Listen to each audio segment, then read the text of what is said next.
In Buddhism, mind management is the practice of training attention, regulating emotions, and reshaping cognitive processes to alleviate suffering.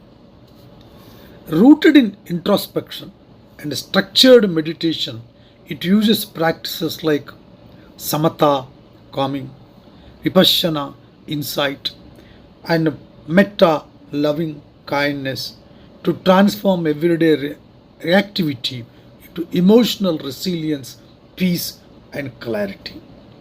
Core strategies are evolved in Buddhism to balance this, managing the mind. These include replacing unwholesome thoughts, where negative or distracting thoughts arise.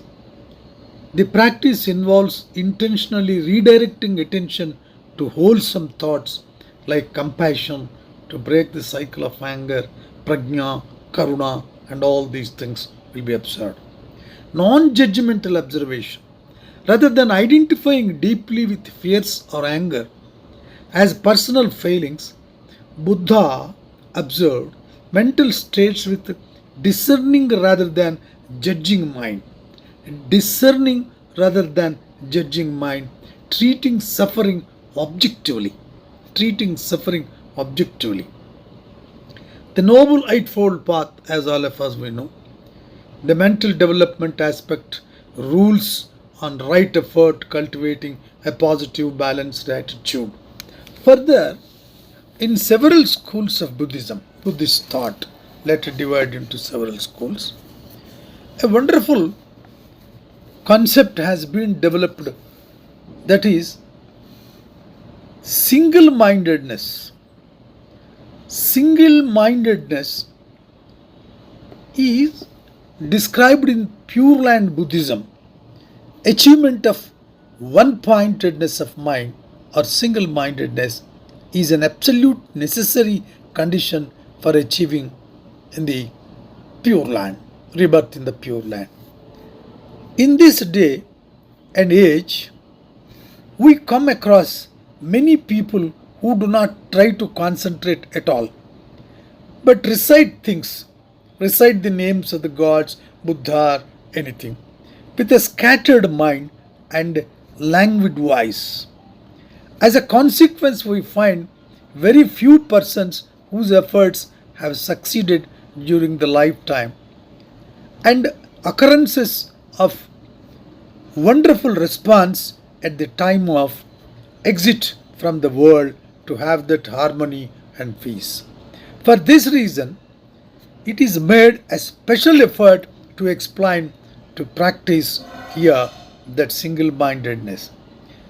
Buddhism tells whenever we perform recollection of the Buddha, you do so with one-pointedness of mind, free of confusion, chanting the Buddha's name loudly in a steady stream of invocations. Before long, your efforts will bring success. That's what Master Junish has pointed out. The concept of one-pointedness of mind is understood in two ways. For the Jain people, Avatamsaka traditions, it is equivalent to concentration and samadhi. For Pure Land patriarchs such as Tao Chu and Shanro, on the other hand, it refers to the recitation of the utmost faith in Amitabha Buddha and the Pure Land. The two concepts are in essence the same. To recite with utmost faith necessarily leads to concentration or samadhi. This is the crux of this argument, that is, to recite with utmost faith necessarily leads to concentration and samadhi. One-pointedness of mind, complete faith or utter sincerity in practice. These expressions are used interchangeably, as a cultivator cannot have complete faith without being utterly sincere and single-minded, vice versa.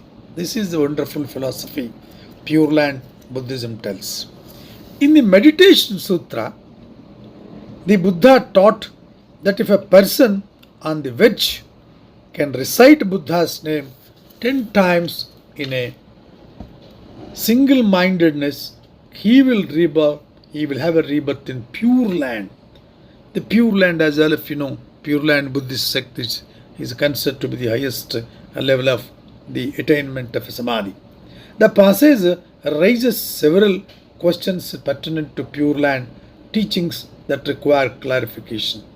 Single-minded recitation on everyday level and single-minded recitation of the Buddha's name 10 times from 1 to 7 days, like that they have given schedules. That is nothing but organizing your mind to a concentrated path of single-mindedness. This is what Pure Land Buddhism tells times of the time, and please note that however that this is a solution for controlling the mind and managing the mind. The crucial conditions is one-pointedness of mind, which has been rendered variously with all one's heart. Here, this is the emphatic point is with all one's heart, without inversion, with one mind, in all sincerity, with utmost faith. Unless the cultivator fulfills this condition, his mind will not be in the same wavelength as the Buddha Amitabha. Thus, he will not be in a position to take advantage of Amitabha Buddha's vow and achieve rebirth in the Pure Land. A scattered mind recitation, although the aim of Buddha recitation is the one-pointedness of mind. Recitation with a scattered mind also leads to accumulation of merits, albeit on much smaller scale. According to sutras, whether practitioner focuses on the Buddha constantly throughout his life or recites assiduously, I am using this word again, recites assiduously for 3 months or 49 days on 1 to 7 days at night and particular times with peaceful and with all harmony. With deep faith and fervent vows, like a dragon encountering water or a tiger hidden deep in the mountains, with that single-pointedness, he will get the level of sincerity and the devotion required for one-pointedness of mind and rebirth in the Pure Land Buddhism. At the time, several techniques were given by Buddha to attain nirvana, and this single-mindedness we can say by applying to our contemporary society and our times, it is nothing but single-minded concentration with all devotion, with all objectivity, taking both sukha and dukkha, both pleasure and pain on equal plane to attain that one can have birth in Pure Land. That's nothing but Pure Land birth means attaining a higher level of nirvana. That is what is the crux of Buddhism as far as mind management is concerned. This is a very essential. I request the young generation to read much about this literature of single-pointedness, single-mindedness, concentration in Buddhist literature, so that you can develop your faculty of absorbing the subject and keeping your mind in harmony. A social harmony also can be kept by practicing the entire society as a whole. Thank you very much.